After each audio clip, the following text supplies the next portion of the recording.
Hi hello friends, welcome to సామాన్య జీవితం YouTube channel. నేను మీ బనికేన్ రామ్. సో సర్పంచ్ ఎలక్షన్లు అయితే రాష్ట్ర వ్యాప్తంగా జరుగుతున్నాయి. అందులో భాగంగా నారాయణపేట జిల్లా ధన్వాడ మండలం కోటూరు గ్రామం నుంచి సర్పంచ్ అభ్యర్థిగా పోటీ చేస్తున్న బొదిగలి అనుష శ్రీనివాస్ గారు మనతో ఉన్నారు. ముందుగా వారికి వెల్కమ్ చేద్దాం. బాగున్నా. సర్పంచ్ అభ్యర్థిగా ఈ గ్రామంలో ఎస్సీ ఉమెన్కు రావడం జరిగింది. సో మీరు పోటీ చేస్తున్నారు. ఈ సర్పంచ్ అభ్యర్థిగా మీ మేనిఫెస్టో ఏంటి, ప్రణాళిక ఏంటి, మీరు గెలిస్తే గ్రామాన్ని ఎలా అభివృద్ధి చేయాలనుకున్నారు, మెయిన్గా మీ మేనిఫెస్టో? ముఖ్యంగా గోటూరు గ్రామ ప్రజలకు అందరికీ నమస్తే. ముందుగా మరి మేము ఈరోజు గోటూరు గ్రామంలో మరి స్వతంత్ర అభ్యర్థిగా ప్రజల ముందుకు వచ్చినాం. మా మేనిఫెస్టో ఏంటంటే ఈ గ్రామానికి కనీస వసతులు లేవు. 40 ఏళ్ళు పాలించిన పాలకులు, 40 ఏళ్ళ నుంచి సర్పంచులైన సర్పంచులు కావచ్చు, పాలకులు కావచ్చు, అందరు కావచ్చు, కనీసం రోడ్డు వేయలేని పరిస్థితి కోటూరు గ్రామానికి. అంటే ఒక రోడ్డు లేదు, ఒక మంచి హాస్పిటల్ లేదు, గ్రామానికి అంబులెన్స్ లేదు. ఉంది హాస్పిటల్ ఉంది, ప్రభుత్వం ఏం హాస్పిటల్ ఉంది? హాస్పిటల్ ఉంది, కాకపోతే అక్కడ డాక్టర్ లేడు. మరి హాస్పిటల్ ఎవరి కోసం ఉన్నది? అది ఇష్టపడ్డు గోటూరు రోడ్ కూడా ఉంది, కానీ సమస్య అయితే మెయిన్ బస్సు వచ్చే మెయిన్ రోడ్. ఇప్పుడు బస్సు సమస్య అంటే ముఖ్యంగా మరి పాలకులు కూడా గుర్తుపెట్టుకోవాలి, రోడ్డు ఉంటేనే కదా బస్సు వచ్చేది. ఈ రోడ్డు లేనప్పుడు మరి బస్సు ఏ విధంగా వస్తుంది? అందుకే నేనేమంటున్నా, గోటూరు గ్రామ ప్రజలకు మమ్మల్ని ఆదరిస్తే, మమ్మల్ని గెలిపిస్తే గోటూరు గ్రామ ప్రజలకు మొట్టమొదటిసారిగా నేను హామీ ఇస్తున్నా. ముఖ్యమైన హామీ ఏంటంటే గ్రామానికి నేను ఫ్రీగా అంబులెన్స్ ఇవ్వబోతున్నాం. ఫ్రీగా అంటే గెలుపు ఓటమితో సంబంధం లేకుండా నా సొంత ఊరు, మన సొంత ఊరు కాబట్టి గోటూరు గ్రామానికి ఒక అంబులెన్స్ని నేను ప్రజలకు ఇవ్వబోతున్నా, గోటూరు ప్రజలకు. అదేవిధంగా ఎవరైతే నిధులతో అంబులెన్స్ ఇవ్వబోతున్నా, మా సొంత నిధులతోనే ఇస్తాను. అంటే ఇది ఎన్నికల వాగ్దానమైనా అమలు అయ్యేదా? ఖచ్చితంగా అమలు అవుతుంది. ఎందుకంటే నేను గెలిపోవడంతో సంబంధం లేకుండా చెప్తున్నా. గెలిచినా ఓడినా నేను ఖచ్చితంగా గోటూరు గ్రామ ప్రజలకు ఒక ఉచిత అంబులెన్స్ అయితే మేము పెట్టబోతున్నాం. అదేవిధంగా మేనిఫెస్టోలో మరిన్ని విషయాలు ఏంటంటే, ఎవరైతే మధ్యలో చదువు ఆపేసి ఆర్థిక పరిస్థితులు లేక వాళ్ళందరూ చదువు మానేసినరో వాళ్ళందరినీ చదివిపించే బాధ్యత మేము తీసుకుంటాం గ్రామ పంచాయతీ తరఫున. ప్రైవేట్ పరంగానా, ప్రభుత్వ బడిలోనేనా? ప్రభుత్వ బడిలోనే. మేమేమంటున్నామంటే ప్రైవేటు బడిలో చదివేటోళ్ళకు కూడా, అంటే కాలేజీ స్థాయి, పై స్థాయి వాళ్ళకు మేము ఆర్థికంగా సాయం చేయడం కానీ, తర్వాత ఇక్కడ లోకల్లో ఉన్నటువంటి చిన్న చిన్న పిల్లలు, డ్రాప్ అవుట్ అయిన పిల్లలు కూడా ప్రభుత్వ పాఠశాల చేర్పించి వాళ్ళ పూర్తి బాధ్యత కూడా మేము తీసుకుంటాం. అదేవిధంగా ఈ మేనిఫెస్టోలో మరొక విషయం, ముఖ్యమైన విషయం ఏంటంటే, గ్రామ పంచాయతీలో ఉండే బడ్జెట్ వివరాలు. అంటే మనకు కేంద్ర ప్రభుత్వం నుంచి కావచ్చు, రాష్ట్ర ప్రభుత్వం నుంచి కావచ్చు నిధులు వస్తాయి. అంటే ఏ నిధులు ఎన్ని వచ్చినాయి, ఎక్కడ ఖర్చు చేసిండ్రో, రోడ్లకి ఎన్ని, డ్రైనేజీలకు ఎన్ని, లైట్లకి ఎన్ని, ఇట్లా రకరకాలుగా అభివృద్ధి పనుల కోసం వచ్చిన డబ్బులని గ్రామంలో ఉండే ప్రతి ఒక్కరు ఎవరైనా ఓటర్ అయి ఉండొచ్చు. ఆ ఓటర్ ఎవరైతే ఉన్నారో, ఏ ఒక్క ఓటర్ అయినా కూడా పర్లేదు, ఆ ఓటర్ వచ్చి ఈ లెక్కల్ని కూడా ఎప్పుడైనా అడగొచ్చు, అక్కడ ఉండే రిజిస్టర్ కూడా చెక్ చేసుకోవచ్చు. ఇది మేము జవాబుదారీ పాలనకు నిదర్శనం. అంటే గతంలో చేసిండ్రు, అంటే వాళ్ళు అడగకముందే మీరు బోర్డు పైన పెడతాము, మేము బోర్డు పైన పెడతాం, అక్కడ నోటీస్ బోర్డు ఏర్పాటు చేస్తాం. అదేవిధంగా ఎప్పుడు వచ్చి కూడా రిజిస్టర్లో చెక్ చేసుకోవచ్చు. గతంలో పనిచేసిన పాలకులు ఏం చేసిండ్రు అనేది కూడా ఎవరైనా ఆర్టీఐ కింద అడిగినా మేము ఇస్తాం. వాళ్ళు కూడా రిజిస్ట్రేషన్ చెక్ చేసుకోవచ్చు. ఎందుకంటే ప్రజల సొమ్ము ప్రజలకు చూపించకపోతే ఎట్లా? ఇది ప్రజల డబ్బు కదా, ఇది ప్రజాస్వామ్యం. అంటే ప్రజలకు జవాబుదారితనంగా ఉండాలి పాలన. మరి ఇంతకుముందు చేసిన పాలకులు మరి ఎక్కడ రోడ్లు వేసిండ్రు, ఎక్కడ డ్రైనేజీలు చేసిండ్రు, లేకపోతే గ్రామ పంచాయతీలో ఫ్రాడ్ జరిగిందా, ఎన్ని బిల్లులు? గతంలో ఉండే సర్పంచ్ కూడా అభివృద్ధి పనులు చేయడం జరిగింది కదా, సీసీ రోడ్లు కానీ, డ్రైనేజీలు కానీ. మేమేమంటున్నామంటే గ్రామ పంచాయతీలో సర్పంచ్గా ఎన్నికైంది అభివృద్ధి చేయడానికి. ఎవరైనా సరే అభివృద్ధి చేసిండు, మేము కాదంటలేము. కానీ ఎక్కడైతే మీరు పోటీ చేస్తారో, మీరు గెలిస్తే మీరు ఏం చేస్తారో మేము చెప్తున్నాం కదా. మేము ఉచితంగా అంబులెన్స్ ఇవ్వబోతున్నాం, డ్రాప్ అవుట్ అయిన పిల్లలకు చదువు నేర్పబోతున్నాం. అదేవిధంగా ఒక రెగ్యులర్ డాక్టర్, ప్రభుత్వ డాక్టర్, తర్వాత డ్రాప్ అవుట్ అయిన వాళ్ళకు పై చదువులు చదివిస్తాం. సాధ్యమేనా? ఖచ్చితంగా సాధ్యమైతే. రాష్ట్రంలో కానీ దేశంలో కానీ విద్యా వైద్యమే చాలా కాస్ట్లీ. అందుకే విద్యని మీరు పై చదువుల వరకు తీసుకెళ్తామంటున్నారు, అది సాధ్యమయ్యే హామీనా? ఖచ్చితంగా హామీ సాధ్యమవుతుంది. ఎందుకంటే మన గ్రామంలో చాలా మంది చదువుకున్న యువకులు ఉన్నారు, ఉద్యోగాలు చేసేవాళ్ళు ఉన్నారు. అంటే ఈ సమాజం మీద అవగాహన ఉన్న వాళ్ళు ఉన్నారు. గోటూరు గ్రామంలో పుట్టిన వ్యక్తులు చాలామంది మా ఊరు డెవలప్ కావాలి, మా ఊరు కోసం ఏదో చేయాలనే తపనతో చాలామంది ఉన్నారు. వాళ్ళందరి సహకారంతోనే నేను డెవలప్ చేస్తాను. వాళ్ళందరి సహకారంతోనే ఇట్లాంటి పిల్లల్ని పై చదువులు చదవడానికి నేను బాధ్యత తీసుకుంటాను. చదువుకున్న విద్యావంతుల సపోర్ట్తో, ముఖ్యంగా ఈ గ్రామం అభివృద్ధి జరగాలంటే విద్యావంతుల సూచనలు, సలహాలు ఉండాలి. విద్యావంతులతో కలిసి పనిచేయాలి. ఆ విద్యావంతులతో మేము ఏం చేసినా వాళ్ళతో పంచుకొని చేస్తాం. అదేవిధంగా మరో ముఖ్యమైన కొన్ని విషయాలు ఉన్నాయి. ఆ విషయాలు ఏంటంటే మరి గోటూరు నుంచి చిన్నరాజమూరు వాగుల బ్రిడ్జి ఉంది. గోటూరు గ్రామము నారాయణపేట నియోజకవర్గంలో ఉంది. ఈ నియోజకవర్గాన్ని పాలిస్తున్న ఎమ్మెల్యే గారు స్వయంగా వచ్చి ఆంజనేయ స్వామి గుడి ముందు చిన్నరాజమూరు మా ఇంటి దేవుడు నేను వాగులో బ్రిడ్జి నిర్మాణం చేస్తాను. కానీ ఇప్పటికి ఎన్ని రోజులైంది కాంగ్రెస్ పార్టీ వచ్చి? దాదాపు 3 సంవత్సరాలకు దగ్గర వస్తుంది.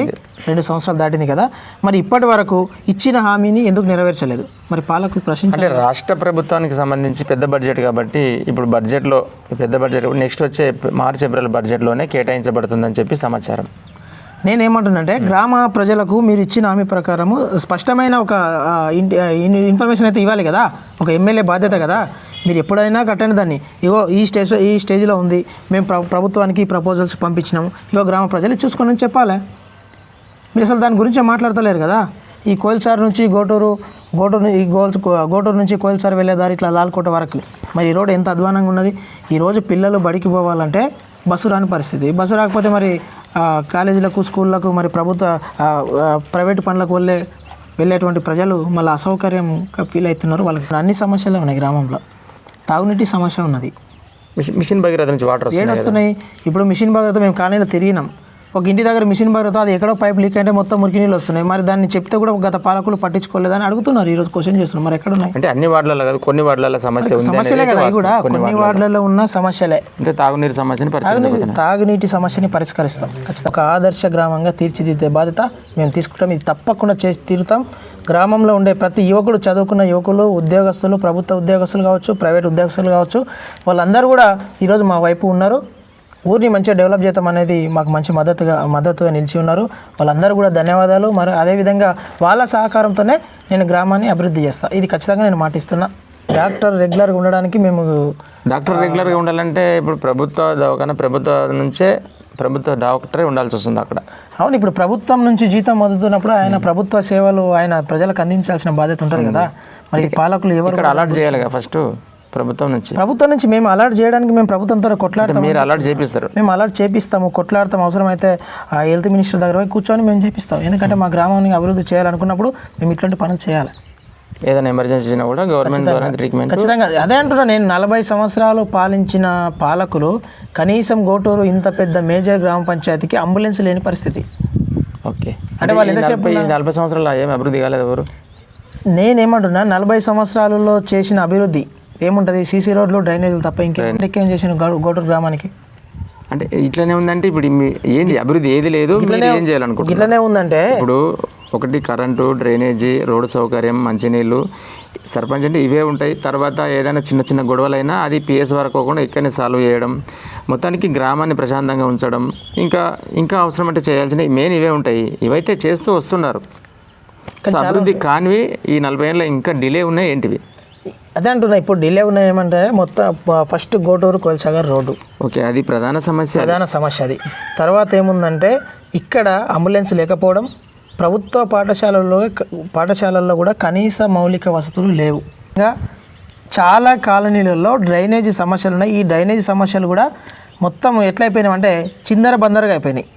అంటే సరైన పైప్ లైన్ లేకపోవడం, మురుగునీరు నిలవడం, అంటే చెత్త నిండిపోవడం. 2 సంవత్సరాల నుంచి ఎలక్షన్ లేవు కాబట్టి మనం అలా జరిగింది అనుకోవచ్చా? అట్లేం లేదు. అది ముందు నుంచే ఉన్నాయి. చాలా రోజుల నుంచే ప్రాబ్లమ్స్ ఉన్నాయి.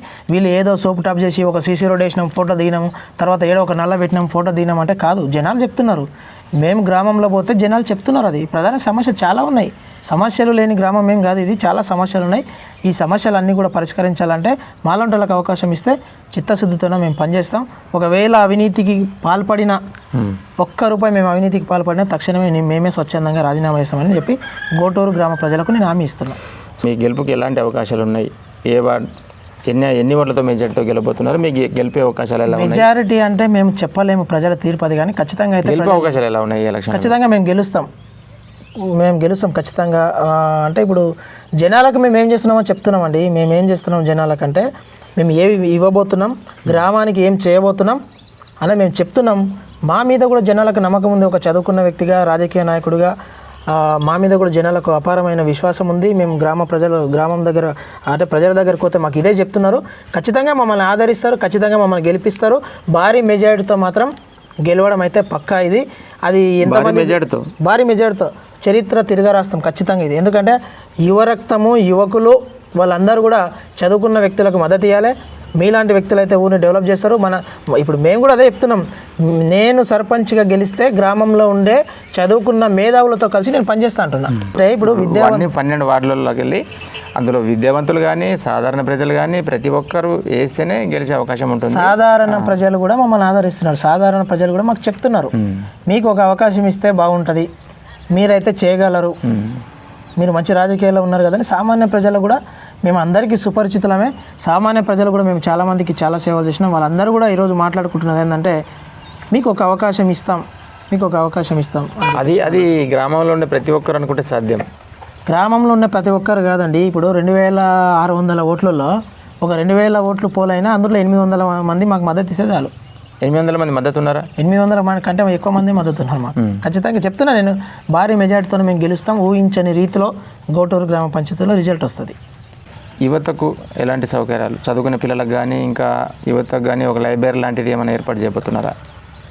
మా మేనిఫెస్టోలో ఉన్నది మొట్టమొదటిగా మేము యువతకే ప్రాధాన్యం ఇస్తున్నాం. యువకులకు క్రీడా ప్రాంగణాన్ని అభివృద్ధి చేసి వారికి అంటే అక్కడ స్కూల్ దగ్గర ఉన్నది దాన్ని ఒక గ్రౌండ్గా తయారు చేసి వాళ్ళకు కావాల్సిన మెటీరియల్ కావచ్చు, తర్వాత వాళ్ళకు అంటే స్పోర్ట్స్ పరంగా వాళ్ళని ప్రోత్సహించి వాళ్ళు ఏదైతే స్పోర్ట్స్లో వాళ్ళు రాణించాలనుకుంటున్నారో దానికి సంబంధించిన మెటీరియల్ అందిస్తాం. క్రికెట్ కిట్లు కావచ్చు, తర్వాత వాలీబాల్ కావచ్చు, ఇట్లాంటివి మేము యువకులకు సమకూరుస్తాం. అదేవిధంగా ప్రతి 3 నెలలకు ఒకసారి గ్రామంలో వృద్ధులకు, వయోవృద్ధులకు ఉచితంగా మెడికల్ క్యాంపులు పెట్టి వాళ్లకు చెకప్లు చేసి ఫ్రీగా మందులు ఇచ్చే కార్యక్రమం కూడా మేము చేస్తాం. సో ఇప్పటి వరకు మీరు చెప్పినవన్నీ మీ మేనిఫెస్టో ఇవి సాధ్యమయ్యేవేనా, కాకపోతే కేవలం ఎన్నికల కోసమే ఇచ్చిన హామీలా? నేను రాజకీయాలకు వచ్చింది అంటే అబద్ధపు వాగ్దానాలు చేసి ఏదో ఓట్ల కోసం అయితే రాలేదు.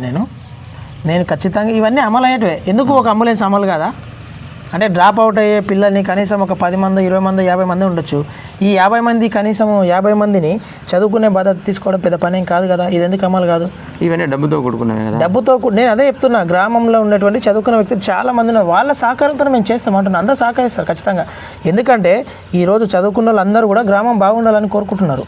మరి గ్రామం బాగుండాలని కోరుకునే వ్యక్తులు ఖచ్చితంగా నాకు సపోర్ట్ చేస్తారు. నా వంతుగా నా సొంత నిధులతో పాటు వాళ్ళ సహకారం కూడా తీసుకొని నేను ముందుకెళ్తా. అంటే ఈ ఎలక్షన్లో మీ వెంట తిరగకుండా ప్రచారంలో పెద్ద ఎత్తున ఎక్కడ లేరు అనేది వినిపిస్తుంది. అంటే మొత్తం సైలెంట్ ఓట మీద ఇంత చైతన్యమైన ఓట అనుకోవచ్చు. ఇప్పుడు నేను ఏమంటున్నా అంటే గుంపులో 100 మంది ఉంటారండి. ఆ గుంపులో 100 మంది ఎట్లుంటారంటే నాయకులు కావచ్చు. కాకపోతే ఓట్లు వేసేది జనాలు కదా. ఈరోజు గుంపు ఇక్కడ కాదు, గుంపు ముఖ్యం కాదు. గుంపులు తీసుకురావాలంటే గుంపు అంటే ప్రచారంలోనే మనకు మద్దతు ఇస్తారు, ఎవరికి సపోర్ట్ ఉన్నారని తెలిసిపోతుంటుంది. నేను అదే అంటున్నాను. మీ వెంట పెద్ద ఎత్తున ప్రచారానికి ప్రజలు రావట్లేదు అంటే అదే ప్రజలు చైతన్యమై సైలెంట్ ఓటేసి వాళ్ళ మేధస్సుతో మిమ్మల్ని గెలిపిస్తున్నారు అనుకోవచ్చా? ప్రజలను ఏం చేస్తున్నారంటే వాళ్ళు మందు బాటిల్ ఇచ్చి డబ్బులు ఇచ్చి వాళ్ళని ఎంబడి తిప్పుకుంటున్నారు. అమాయక ప్రజలను డబ్బులు ఇచ్చి మందు బాటిల్ పెట్టి అనుకోవచ్చా? ఈ రోజుల్లో కూడా అమాయక. మరి ఇప్పుడు వాళ్లకు బలవంతంగా మద్యం తాగిస్తున్నారు. బలవంతంగా మద్యం తాగిచ్చి వాళ్ళకి 50-100 రూపాయలు చేతులు పెట్టి వాళ్ళని రోజంతా మద్యం మత్తులోనే ముంచి వాళ్ళు ఎంబడ ప్రచారానికి తెప్పించుకుంటున్నారు. బలవంతం అనేది కూడా కొంతవరకు అది బలవంతం కాదు. నీకు ఒక ఎగ్జాంపుల్ చెప్తా. ఈరోజు గ్రామ పంచాయతీలో మొత్తం కూడా ఇండిపై మా అభ్యర్థి స్టిక్కర్స్ మొత్తం కూడా గోడలకేస్తే ఇక్కడ ఉండే నాయకులు ఓర్చుకోలేక ఆ స్టిక్కర్లన్నీ బీకేస్తున్నారు. ఆ స్టిక్కర్స్ వేరే వాళ్ళు కూడా వీకేరు విన్నాను నేను, మీదే కాదు అంటే వేరే వాళ్ళవని కాదు, మా సమస్య చెప్తున్నా.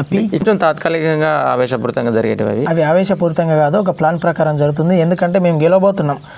నేను ఒకటే చెప్తున్నా, మేము గెలుస్తున్నాం, మేము ఖచ్చితంగా గెలుస్తున్నాం. అది వేవ్ అంతే, అది అట్లా ఉంటుంది. మీరు మద్యం పంచినా డబ్బులు పంచినా అందరి దగ్గర తీసుకుంటారు, మాకు ఓటేస్తారు. ఇది కన్ఫర్మ్. సో ఓటర్లు అందరి దగ్గర వాళ్ళు వెంటే తిరిగి అన్ని తీసుకొని మాకు ఓటేస్తారు. మీకు సైలెంట్ ఓటేసి మిమ్మల్ని విజేతలుగా. వాళ్ళు ఏమంటే ఎవరున్నారండి ఓట్ల లిస్టులో? వాళ్ళు ఎవరున్నారు చెప్పు? వాళ్ళు ఏం చేసిందని ఓట్లు వేస్తారు జనాలకు? లీడర్లు, ఇంతకుముందు పాలించిన లీడర్లు, ఇంతకుముందు లీడర్లు కదా పోటీ చేస్తున్నది ఇప్పుడు. అంటే ఇప్పుడు లీడర్లే కదా అంతమందికి వాళ్ళు మద్దతు ఇచ్చి ఇచ్చినప్పటికీ పోటీ చేస్తున్నది. సర్పంచ్ అభ్యర్థులు వాళ్ళు లీడర్లు కాదు కదా. నేను అదే అంటున్నా, గ్రామంలో సర్పంచ్ అభ్యర్థి కంటే ముందుగా రాజకీయ నాయకులు ఏం చేస్తున్నారంటే పలానా వ్యక్తికి మీరు ఓటు వేయకపోతే మీకు పెన్షన్లు రావు, పలానా వ్యక్తికి మీరు ఓటు వేయకపోతే ఇందిరమ్మ బిల్లులు రావు, పలానా వ్యక్తికి మీరు ఓటు వేయకపోతే ఇంకోటి రావు అని చెప్పేసి భయభ్రాంతులకు గురి చేసి వాళ్ళు ఒక అంటే ప్రజాస్వామ్యానికి విరుద్ధంగా వాళ్ళు ప్రచారం చేసే పనిలో ఉన్నారు. కాబట్టి వాళ్ళకి అవన్నీ సాధ్యమే. అంటే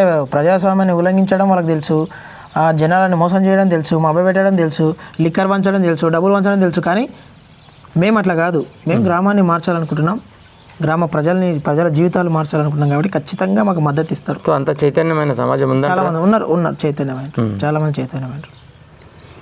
సో ఇది ఫ్రెండ్స్ బొదిగెల్లి అనుష శ్రీనివాస్ గారితో ప్రత్యేకమైన ఇంటర్వ్యూ. సో మంచి మెజార్టీతో ఘన విజయం సాధిస్తున్నాము. గెలిచిన తర్వాత కూడా వారి మేనిఫెస్టో ఏంటో తెలియజేశారు. అంబులెన్స్ ఏర్పాటు చేయడం, ప్రభుత్వ హాస్పిటల్లో పర్మనెంట్గా ఒక డాక్టర్ ఉంచడం, లైబ్రరీ ఏర్పాటు చేయడం, వాళ్ళకు ఇంకా ఉన్నత చదువులు పై చదువులు చదవడానికి కూడా ప్రోత్సహిస్తాము. ఇంకా మన ప్రధాన సమస్య రోడ్డు అండ్ ఈ బ్రిడ్జి గురించి కూడా పోరాటం చేస్తాము. అభివృద్ధి ఏంటో చేసి చూపిస్తామని చెప్పి సర్పంచ్ అభ్యర్థి బొదిగెల్లి అనుష శ్రీనివాస్ గారు మనకు తెలియజేస్తున్నారు. సో ఫ్రెండ్స్ మరొక వీడియోతో మళ్ళీ కలుద్దాం. So all the best. Thank you. Subscribe సామాన్య జీవితం యూట్యూబ్ ఛానల్. Thank you.